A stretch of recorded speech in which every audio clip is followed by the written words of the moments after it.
Have you ever had that feeling where you're in some kind of game, but you don't know the rules, and you didn't even know you were playing? That feeling of being constantly on the defensive. Well, that's exactly what we're digging into today. We are diving deep into Dr. George K. Simon's absolutely groundbreaking book, In Sheep's Clothing, to finally decode the hidden world of manipulation. And this quote from the book really just nails the whole problem. See, we're not talking about people who are obviously difficult. We're talking about the classic wolf in sheep's clothing, that person whose true nature is so expertly hidden that it makes them incredibly hard to deal with.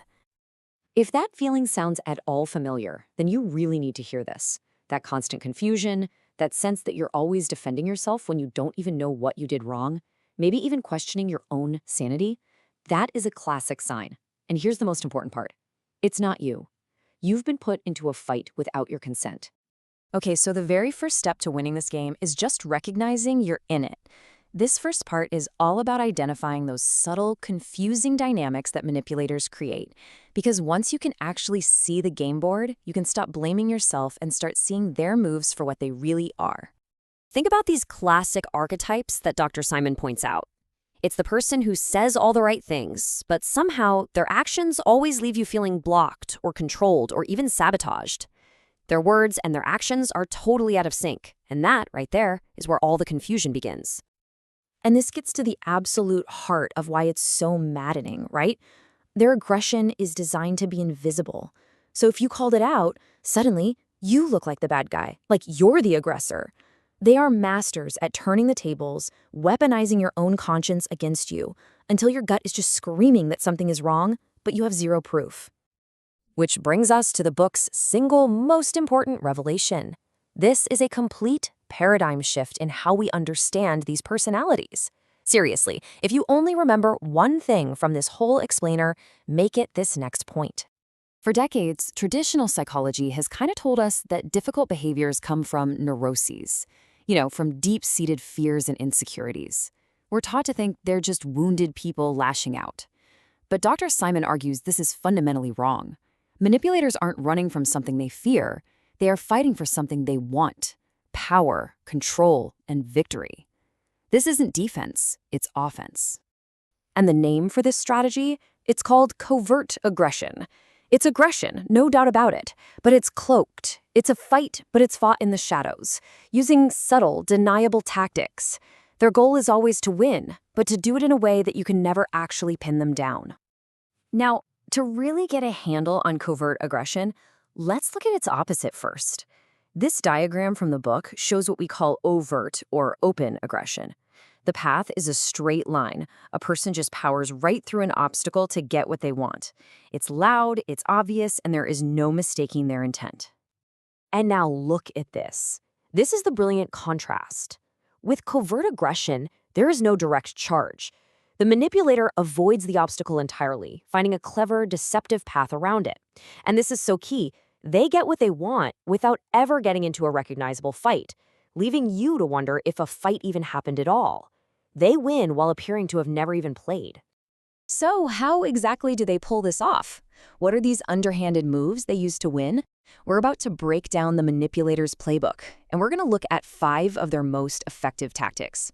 And trust me, once you see them, you can't unsee them. First up is denial. This is the absolute cornerstone of their entire strategy.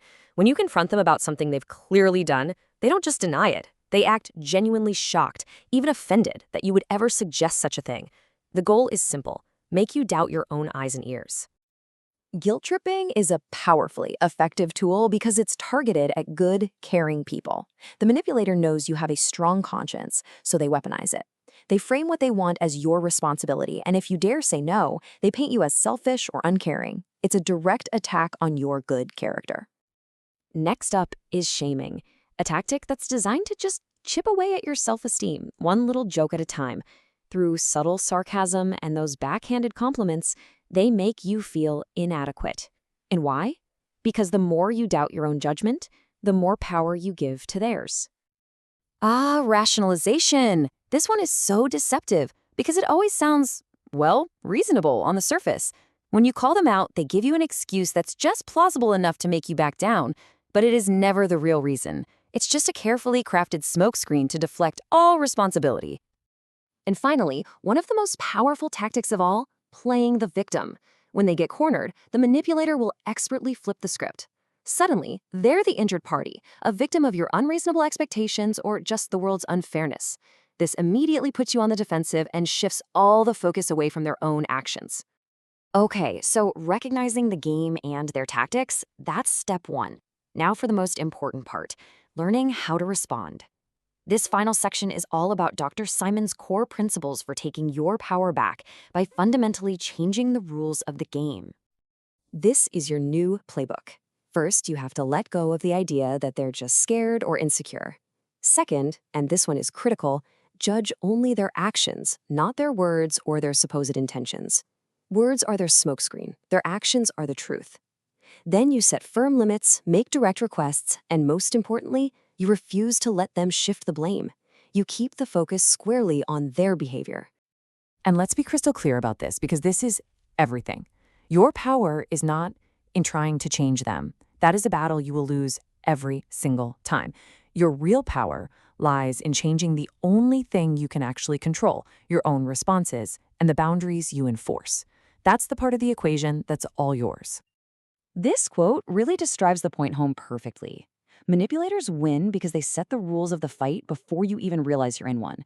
So to stop being a victim, you have to stop playing by their rules. You have to consciously and deliberately redefine the terms of engagement on your own terms. So, I'll leave you with this final question, drawn straight from the book itself. Knowing that the covert aggressor is always fighting to win on their terms, what new rules are you going to put in place? What are you going to do to change the game? The power now is in your hands.